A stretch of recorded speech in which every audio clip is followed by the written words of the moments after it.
ఈరోజు విసనపేట వాస్తవ్యులు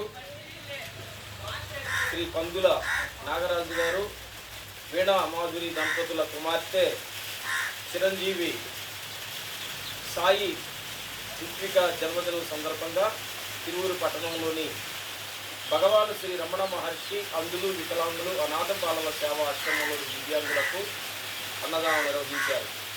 వారికి ఆశ్రమ నిర్వాహకులు కృతజ్ఞతలు, జన్మదిన శుభాకాంక్షలు తెలియజేశారు.